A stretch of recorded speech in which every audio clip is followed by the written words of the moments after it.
insights into how doing business in Vienna by our cooperation partner, the Vienna Business Agency.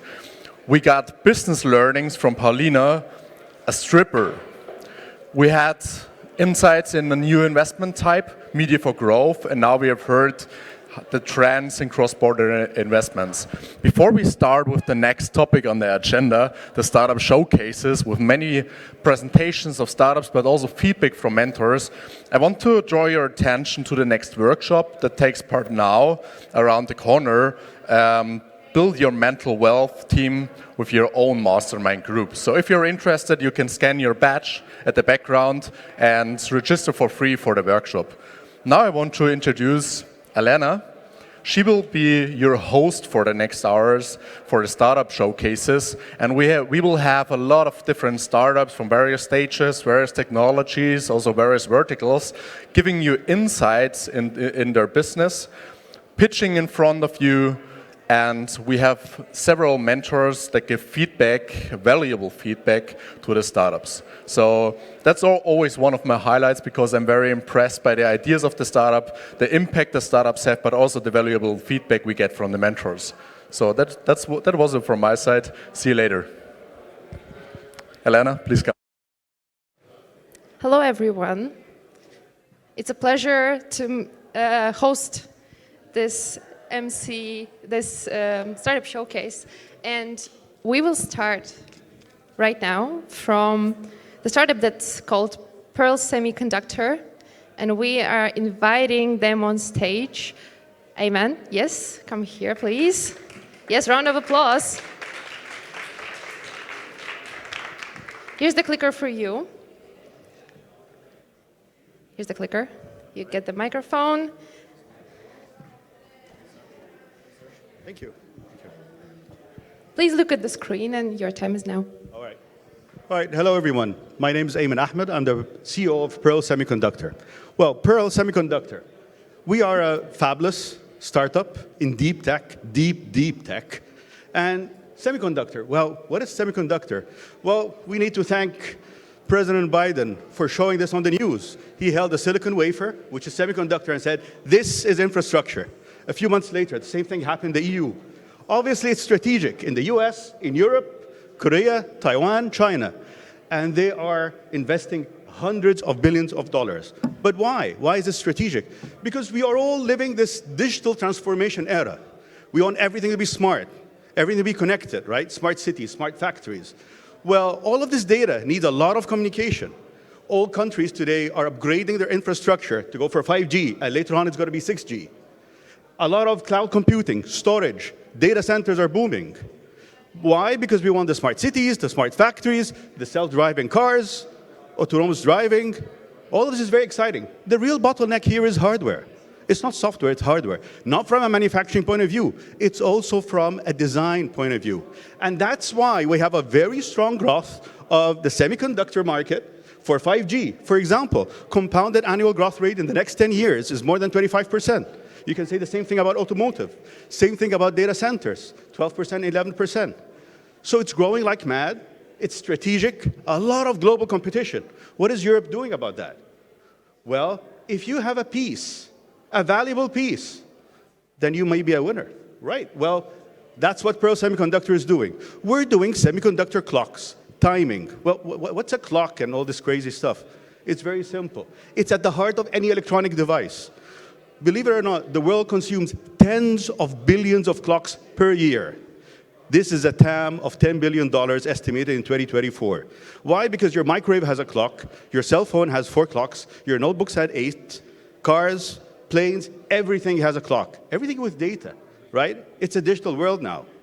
So we have focused on a SAM of $2 billion on automotive, industrial, communications, and enterprise. Why? Because that's where we have the edge, and that's where we believe we can compete. One more thing. What happens if a clock is not working properly? It just stops. The device is dead. That's why clocks are very important, right? What have we done about that at Pearl Semiconductor? Well, the problem here, if you talk about automotive, well, what do they want? They want high temperature, operating up to 125 degrees. Shock on vibration endurance. Of course, it could be a bumpy ride, right? Okay, it has to be reliable, automotive certified. Programmable, because there are so many features you want to add there.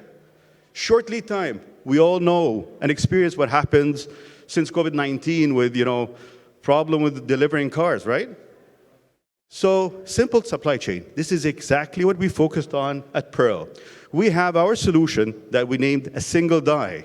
Why single die? Because it's a single piece. Classical solutions are actually 3 pieces, much more complex. So you have 3 different suppliers, different geographies, trying to funnel this together and to deliver. What happens if you have a single piece? And this fab could be in Europe, or next to you in whatever geography you are in China. Of course it's very valuable. It's strategic. And if we're talking about automotive, Europe is a very big player there. So from a size point of view, because it's a single piece, it's the smallest size, and we can be offering it in what is known as a chiplet. Chiplet is a new mega trend. And it's also more secure, because you can't hack the clock and know what's being communicated. What else? Remember I was talking about this communication. Yes, look at the amount of terabytes we're communicating per second. I mean, look at this. This is being, live now, streamed. A lot of communication. We're depending on it now. Well, this is not going to happen without upgrading a lot of the infrastructure. And we are talking about very, very high data rates, which means very high performance devices. Insanely high performance. It has to be programmable. And it has to be ultra low noise clocks. Well, only a handful of players can meet the very high demand that's there in the market. Yes, Skyworks, they're number 1. TI, Renesas, SiTime. As you can see, they're all really US companies. What we have done at Pearl Semiconductor, we have patented techniques, circuit design techniques, and algorithms, all hardware, to actually implement those ultra-low noise timing solutions. A year ago, I was showing slides about the performance. Today, it's real. We've tested in the labs. It's working. We'll be in the show in Munich 1 month from now at Electronica, biggest show for electronics, and we'll be showing what we're doing. And this is going to be a very big hit for us, because we're competing with the big boys. We're competing with the best in the market. We're actually beating them today. So with this state-of-the-art performance and our single die technology, we came up with a very interesting, comprehensive product roadmap that has various performances, from the low noise, using the single die, to the super low noise or ultra low noise with the spur-free technology. This is today shipping with customers, with our competitors, and today we met this performance. This is the spec that is needed 2 years from now, and we are very close to this, and we plan to be the market leaders. So this can give us a revenue of $160 million in 5 years, a fantastic gross margin of 75%, right? Which is a very interesting business case. Well, you need a strong team behind that, and that's what I have. Very proud of the team. We have an executive team here with more than 120 years of experience in semiconductor. I myself have been in the semiconductor field for more than 25 years. I've launched timing products before, so I know the game, I know what it needs, I know what it takes, I know the suppliers and competitors, and actually they know me. And I love my team. I have a team in Malaysia, team in Egypt. These guys are super smart, super creative. Love them.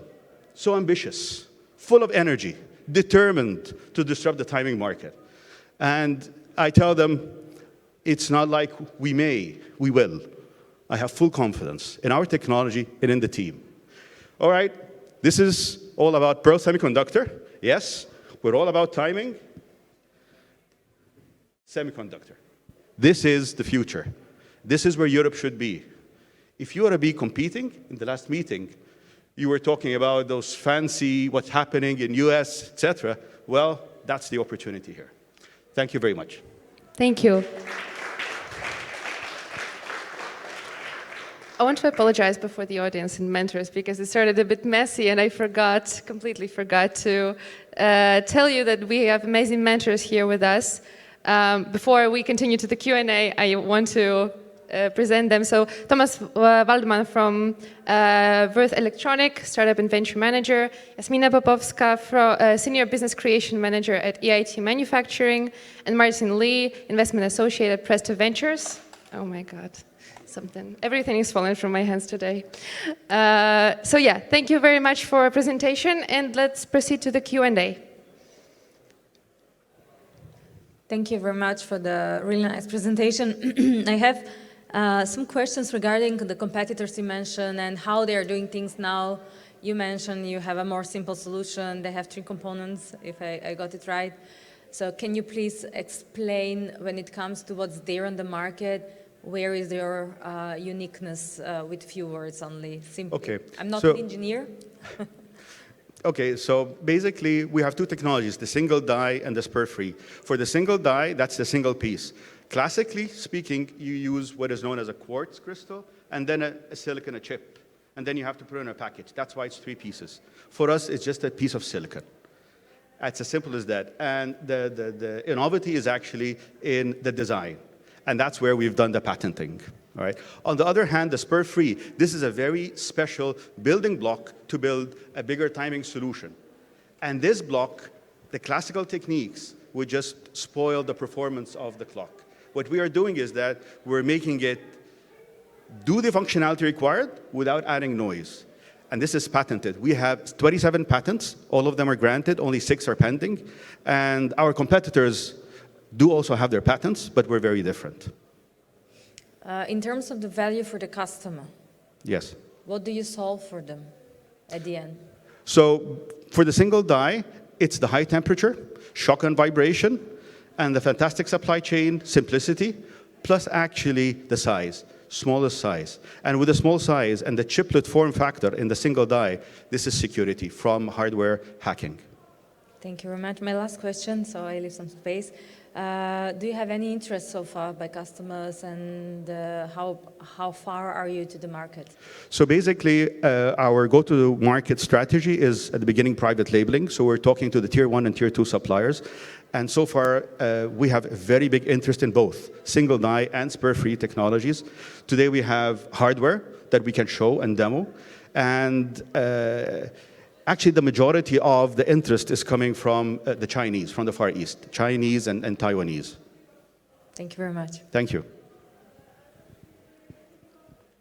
One question from my side. Thank you for the pitch. Where is your production from the chip? All right, so today the production for the single die is in Malaysia. There's a fab in Malaysia called Silterra. That's where we do the production. And for the spur-free today is in Taiwan, TSMC, Taiwan Semiconductor Manufacturing Company. So they'll do the silicon manufacturing, and then the testing is done in Malaysia.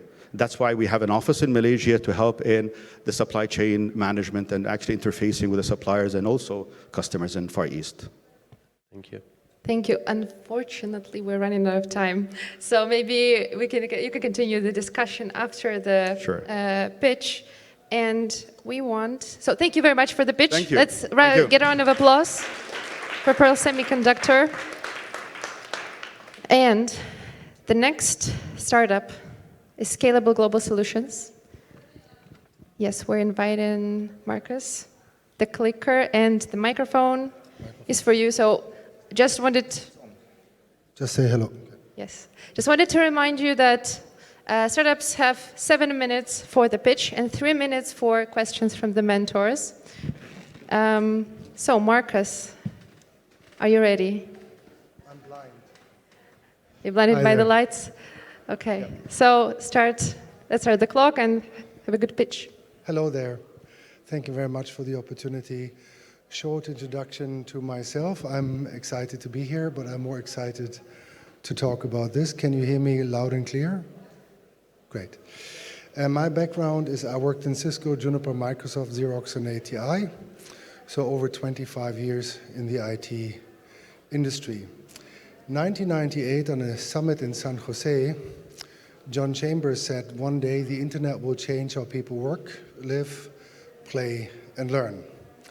I built SGS under the assumption that small, medium-sized companies, so our target audience is from 50 to 5,000 people, that's 96% of the market, are very conservative. They haven't outsourced in the past to any company for the fear of losing control and for the fear of losing know-how. So department as a solution, as we say, SAS is out, DAS is in. We enable customers to build their tailor-made teams in Croatia. So SGS is a platform that enables and creates customers to build their department in SGS. This is not an outsourcing. This has nothing to do with an outsourcing. In an employment situation, you specify the role, define, select, train, and interview the people. And then you manage and operate them. And you do exactly the same with department as a solution, with one difference: I employ them for our customers. This is a combination of global sourcing and the CRM system that we provide, because most small, medium-sized companies don't like the big ones. I mean, Microsoft, SAP, Oracle, they're feature-rich. Their target audience is mega corporations.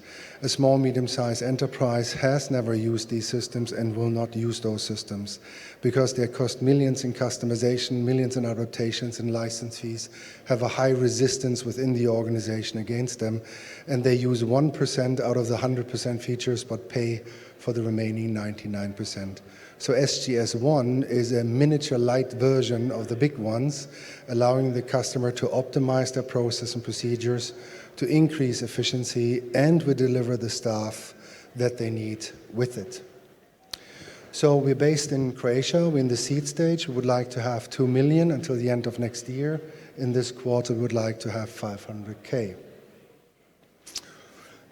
As I said before, the market we concentrate on is 96% of the working staff in the world. It's not the big ones. It's only 4% of the population works in those. The rest is this, as we say in Germany, it's the Mittelstand.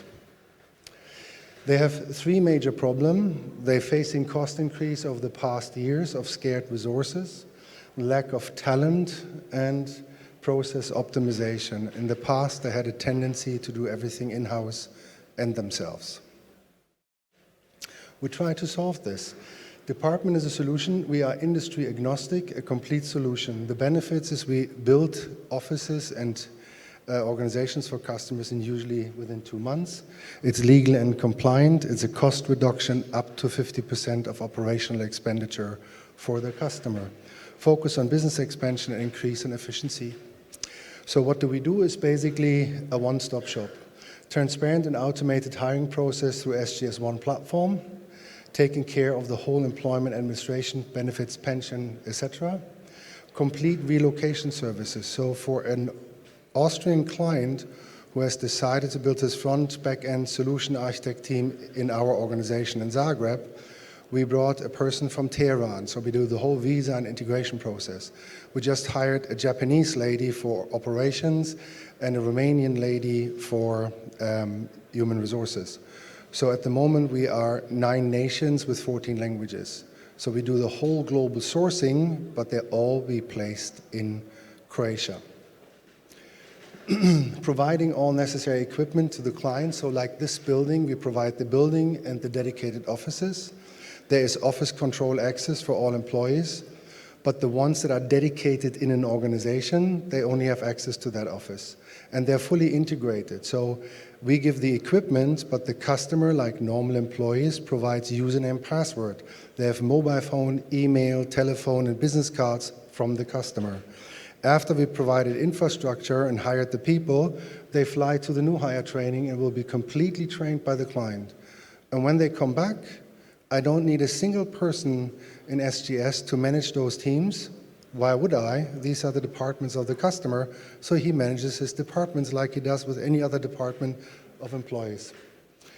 Organizational team building events and SGS One as a platform to support their business for HR, for operations, for sales, whatever they need. And that with one monthly invoice, whether you have one person, one department, 100 people, and 5 departments.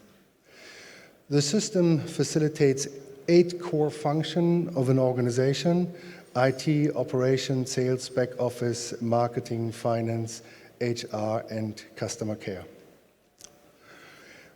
If I would have had the presentation a year before Corona, the target addressable market was 100 billion, and the sellable addressable market was 24.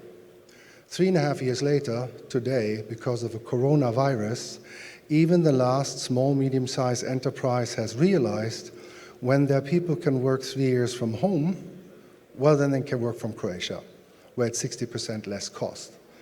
So today we are at 630 billion and 140 billion for Europe, and the estimate in 2024 is go to $1 trillion.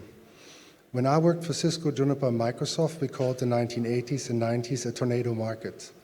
I believe that solutions supporting future workforce initiatives will be the next tornado market. This is the magic quadrant. So the question is, what company can service all departments under 100% control of the customer? And at the moment, there's only one company in the world who can do this. I know that's a bold claim, but I've done my market research. Metrics. We're growing at the moment with 10 to 12% in revenue month over month. We hope to get that to 20%.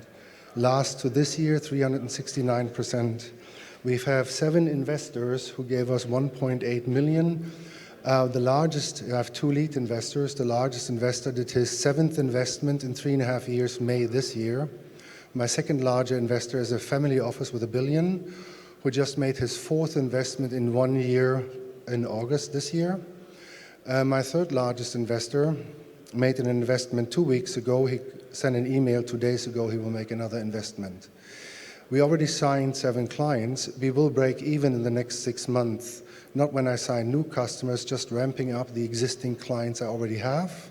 And those customers in full ramp up will bring us to 4 million turnover next year. All our businesses are signed for 36 months with an auto renewal for another year. We have over 5 million sales in pipeline. What I mean by that is negotiating contracts for implementation. The actual funnel is 9.5 million. We raised 947 in this round so far. We are pre-money evaluated 13 and a bit billion. That's our self-evaluation. Every other method of evaluation sees us 3 to 6 million higher than we rate ourselves. The company is a stock-registered corporation traded on the SKDD in Croatia. We're not public trading, we're private trading. And the share price went from 9 euros 3.5 years ago, over 74 euros a quarter ago, to 93.48 at the moment. So constantly growing up. Thank you very much. Any questions? Thank you very much. Let's hear from our mentors. Hi, hello. Thank you a lot for the presentation. I would like to ask, how did you acquire those 7 customers? And on the other hand, how do you acquire the talents across the 9 countries that you mentioned? Okay. First question, can you please repeat? How did you acquire the 7 enterprise clients that you have? The first client took us a year, last year. The second client took us half a year. That was this half year. In the third quarter this year, we signed 4 customers, and we're signing another 4 to 5 in this quarter. So as we get out of pandemic, more and more clients have realized what Cisco System did in 1999. 1995, we had laptops, 1997, IP telephones, 1999, video conferencing, and from fiscal year 2000 onwards, Cisco reduced 60% of the office space worldwide. What do you think is in the minds of the executives of small, medium-sized companies? When I asked them, what's your business initiatives going forward? Reducing 35% of the staff, looking for cost optimization, and reducing cost of operations. We're right fitting into that element. How do we find people? Well, the business plan until 2027 plans to ramp up to roughly 1,900 people. That would be the equivalent of 135, 40 million turnover. And the question is, can we source worldwide for Croatia that amount of people over the period of 7 years? I'd say yes. And we use all methods. We have a network of recruiters. We have an own recruitment team. We use every social media and platform to find people. And we're building in-house recruitment experts for finance, controlling, IT. So as we grow bigger, an in-house recruitment expert team. But the platforms, so passive, advertising, active search of candidates, actively telephoning into the companies where the resources are in order to win them for our business. Did I answer the question? Yep. Next one. No? How do you compete over home office? How do I I'm compare sorry, home we office? are running out of time. Yes, thank you very much for your presentation. Let's Give hear me a 10 round of seconds. applause. 10 seconds. People work in our company, but they can also work from home. Flexibility. You can continue the discussion afterwards. Let's hear a round of applause. Thank you very much.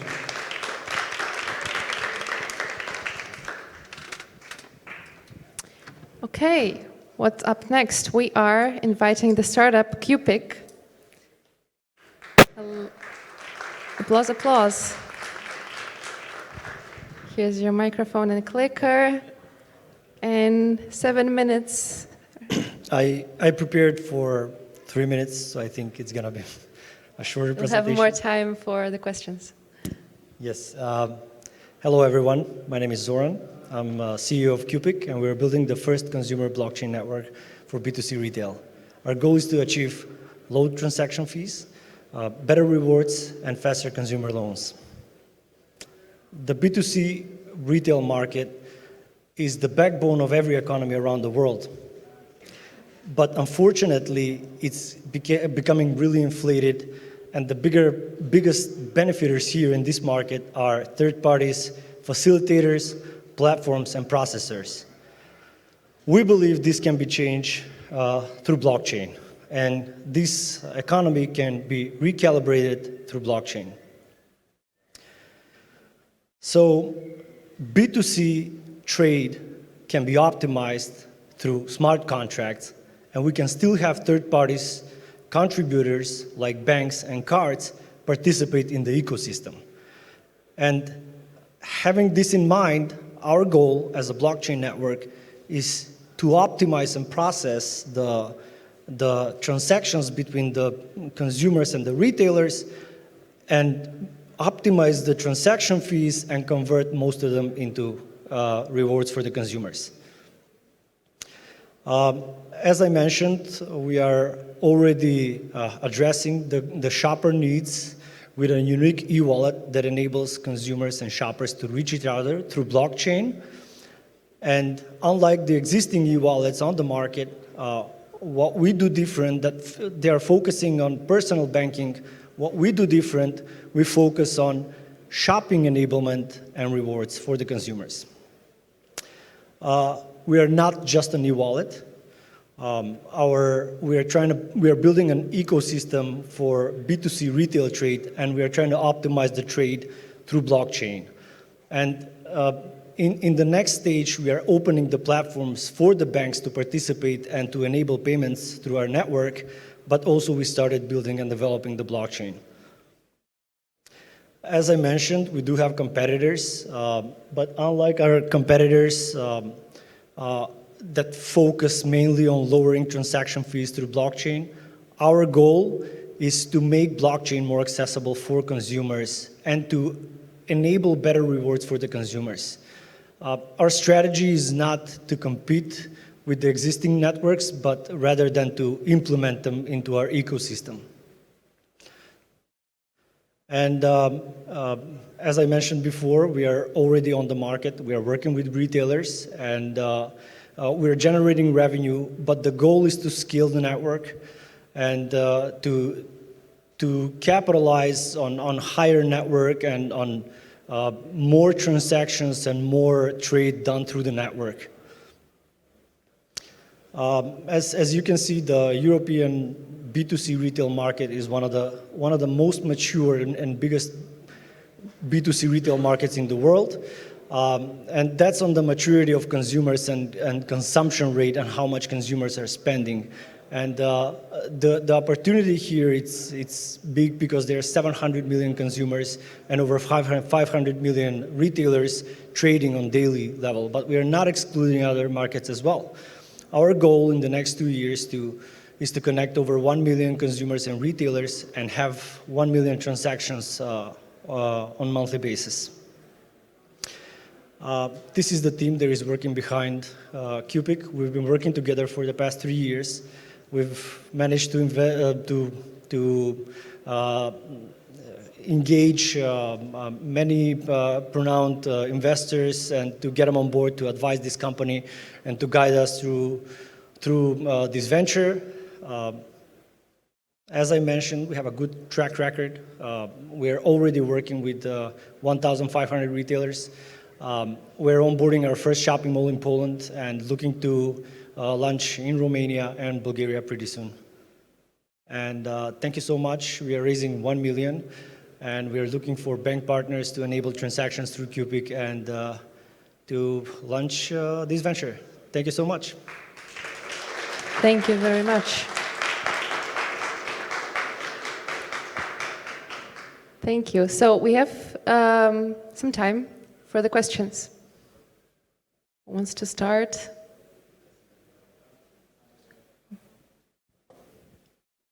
So thank you for the presentation. My question is, within the e-commerce whole big space, what's your ideal customer profile actually? As I mentioned, we're a marketplace. We operate as an e-commerce mainly for the physical retail right now, but we want to enable the blockchain to allow external e-commerces to join. So what we do different, we are not going the path that every e-commerce in Europe is going, and that's cookie and data driven business. We're trying to make more of an ecosystem that's not going to be relating on data, but more of a blockchain transactions through smart contracts and enable payments. So our goal is different rather than what's available as an e-commerce out there. I'm hoping I answered your question. Yeah, and so you also mentioned at the end that you started with Poland, expanding soon to Romania and Bulgaria. I guess your goal is to cover the whole CEE region in the future. And so what's like your GTM and how do you approach these retail brick and mortar customers? One of the strategies that we use here, and as I said, we identified the physical retail to be more interested to use this technology because they're lacking the technology to compete with e-commerce. We're partnering with shopping malls in every major city in CEE, so one shopping mall per city, so that gives us the advantage to acquire local consumers and to spread faster. So that's one of the strategies to connect the market and actually build a faster ecosystem around that. And as I mentioned, we are not excluding other markets because we see a lot of trends in Southeast Asia, in MENA region, where consumers are still preferring brick and mortar for the physical experience. So that's our strategy to move from city to city. It's shown to be effective and shown that especially shopping malls are showing interest in adapting technologies like this. Okay, thank you. Thank you. Thomas, Jasmina, do you have any questions? No, it's still 1 minute and 36 seconds. My presentation was short. Yes, we Thank you still very have much time. for the really nice presentation. You mentioned that you have some competitors, but you don't look at them as competitors. You want to onboard them on the platform. How do you plan to do that? So in the slide for the competitor part, we're showing that we're, for the sake of optimizing the transaction fees, which are the already renowned networks like Near and Solana. But as you can see us as a platform, we are not just competing with those guys. We are competing with Facebook, which is the most used platform for advertising for the retail industry. We are competing with e-commerce platforms that consumers are already using. What we are trying to do is be different for the consumers, mainly that we are driving data-less shopping for them, digital data-less shopping. So this is what we differentiate on the other side for the consumers. And as I mentioned, what we will do with Near and Solana, what our plan is to integrate them because they already have infrastructures for processing, for making lower transaction fees. So one of the goals for us is to integrate them rather than to compete. Thank you. Okay, so Thomas, no questions? Thank you very much then. Thank you so much. Let's hear a round of applause.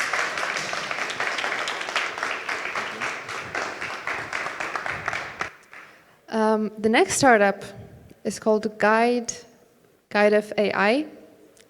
Did I pronounce it correctly? Guidify. Okay. Sometimes it's really hard to pronounce the names. Hello. Hello, I'm Paul, CEO of Guidify, and with my team plan to shape the future of digital instructions.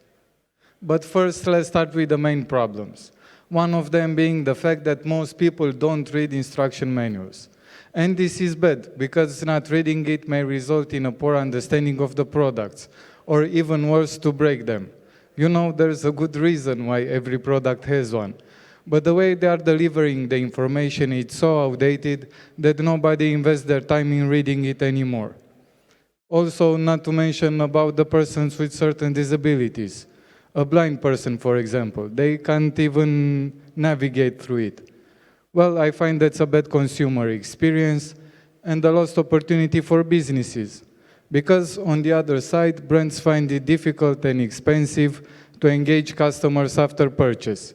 Instead of building better post-sale relationships, it ends up with a breakup. Also, just consider this. They spend a lot of money to gain a client and sell a product. And then what? They spend even more money on Facebook ads just to target the existing customers. And this because they don't own a direct channel and must rely on Google or Facebook just to reach them out again. So we created Guidify, an all-in-one platform that helps brands to build digital manuals and use them as a direct post-sale contact. The process is simple. The brand uploads PDF manual, build user guides, and customize the app. After this, they get a trackable QR code, they place it on the product, the client scans it, and they get instant access to the digital manual with no install required. But after this, they are connected through this manual. This is a new communication channel that's built upon the mutual benefit and utility. The brand can update anytime, run targeted campaigns, and build a complete customer journey. On the other hand, the user gets a digital wallet of their product with an up-to-date manual, digital warranty, authenticity, and other functions toggled by the brand into the platform, such as activating discounts. This is where he should look in regard of his product or just to connect with the brand on more serious matters. Also, another crucial component is the data and analysis. Right now, it's hard to understand how clients use the product. And when brands get the insights and feedbacks, the data is so biased and so far from the first contact that still doesn't show a clear picture. However, this digital manual is the perfect window and the best moment to capture their interactions and insights. We can build the next-gen customer profile with products owned, issues faced, and even generate satisfaction scores or upsell probabilities. However, for this to work, we needed to redesign a digital manual to contain all these components. So that's why Guidify, because our platform makes it easier and cheaper to build, deploy, and maintain this kind of service. Well, to be honest, the major cost is the printing manuals. Also, did you know that acquiring and the retention of the customer is 5 to 25% more cheaper than acquiring a new one, and also an even higher probability to upsell. Also, not to mention the reduced stress on customer support centers and the reduced cost with marketing campaigns. So we help them reduce on all sides.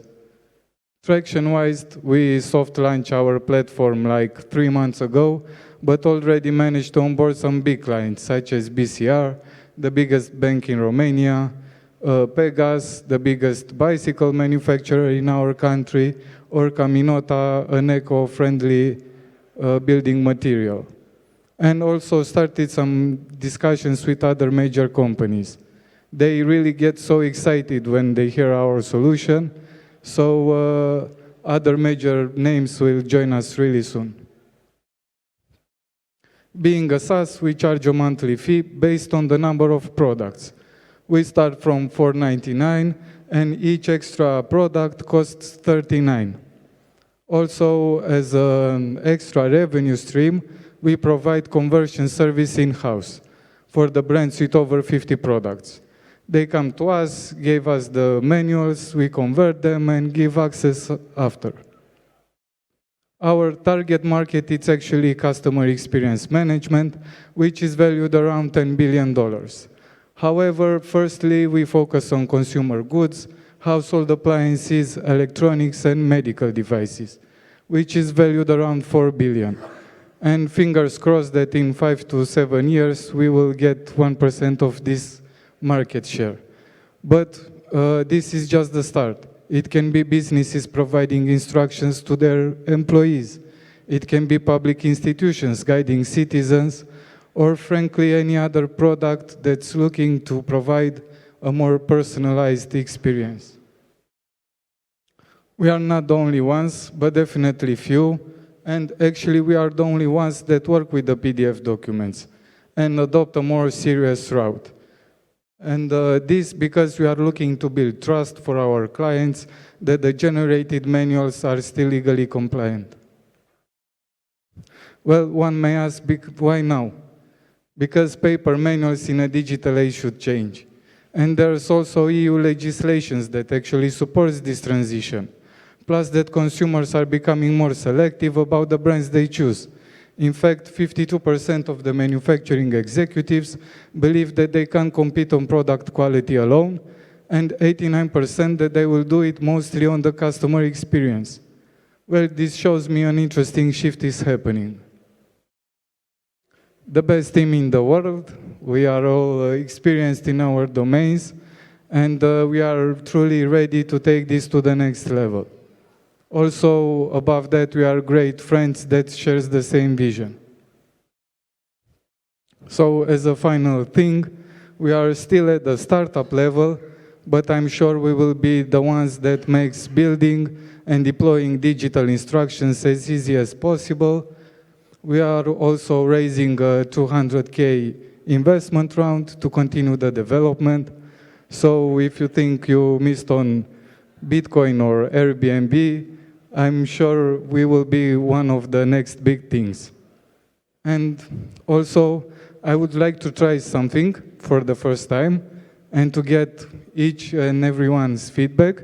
If you can give a round of applause, only if you believe that the paper manuals should change. Thank you very much.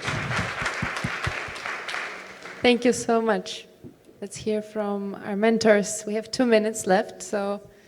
I have one question. Thank you for the presentation. Where are the data stored for the customers? Where are, sorry? The data stored, all the manuals, all Yes, the... it's on cloud. This service, they don't bother about the hosting services. And the legal aspect is that they empower us to collect the data in their names. So this is from a legally standpoint how we do it, but the servers are on us. We also have a multi-tenancy system, so each database and organization doesn't collide with other clients of us. Thank you. As well. Yes, we have time.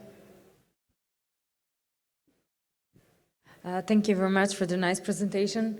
Sometimes the white good appliances, the producers have some kind of solutions. And I see you target that market, but in the traction, I didn't see many of those already. So did you already got certain feedback? Yes, well, I'm from Romania, lovely country, but not so many manufacturers, right? So we got to reach on other sectors and to onboard them. About the technological aspect, right, there are certain brands that have some kind of solution. But what we do, it's to cover the other ones. We take care of the technology part so that the brands can focus only on their strategies and how to form better post-sale relationships without onboarding and spending money to do this service in-house and so on. Thank you so much. We have 11 seconds left, so probably. Thank you very much for your presentation. As well. Have a nice day. Remember, you can always continue conversation with interesting startups after our pitching and find everyone on our matchmaking platform. And the last startup for today, last but not least, as everyone says, is Roofit Solar. And yes, let's invite them on stage. You have 7 minutes for the pitch, so your 7 minutes start now. Alrighty, finally on the stage. I would like to do a little market research before I start. Please raise hands who is an investor in this audience. Okay.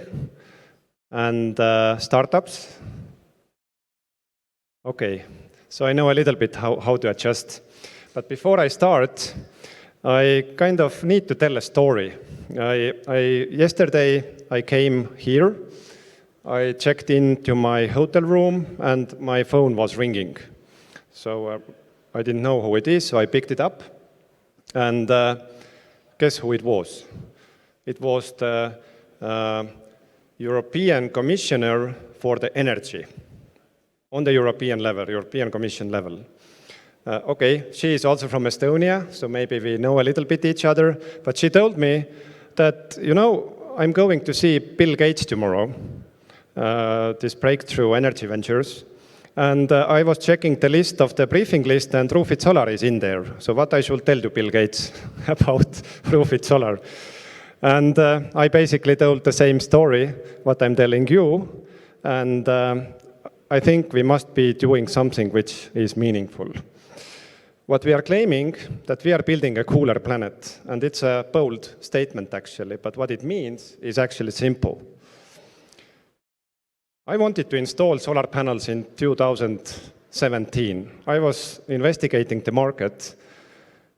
There was nothing available what I wanted to put on my roof. We didn't want to see architecture like this all around us. We also learned that there is a lot of materials wasted actually by installing regular panels. And also if you install a new roof, the first thing if you start installing solar panels, you throw holes through this new roof. What is that? And of course, what we have learned, that obviously, what we do is good for the environment. And especially when we learned that how much greenhouse gas emissions are actually caused by the buildings. It is so much that almost 70% of all the European buildings need to be renovated. So, and this is when we tell that we are building a cooler planet is to just make it nicer. And through this little step-by-step effort, we make the whole planet a little bit cooler. And that's a good feeling in our team. So basically what we do is pretty simple. We have taken the most common and reliable roofing material on the market, and we have built a PV layer on top of that. So basically it's a two-in-one solar roof solution. And now please remember these three words: design, sustainability, and scalability. Design is obvious. When we get our customers, then they mostly come in because of the design. The roof looks like a normal roof, but generates electricity. And what is also very important is that it's suitable also for historical buildings and protected buildings, because these buildings until now, they didn't have really a choice. They just couldn't install the regular panels. When we speak about sustainability, that you can see that we don't use any frames to install the panels. We don't have the aluminum frames what the usual solar panels have. So basically, we save on the materials and we save on the labor. Compared to the regular panels, our carbon footprint is around 20% lower because of that. And third one, it has to be scalable. And how we do it scalable is that we have adopted our product, or we made it suitable for the existing roofing industry. Our product is actually a roofing material. All the roofers know how to install that. But what they don't know is how to plan it.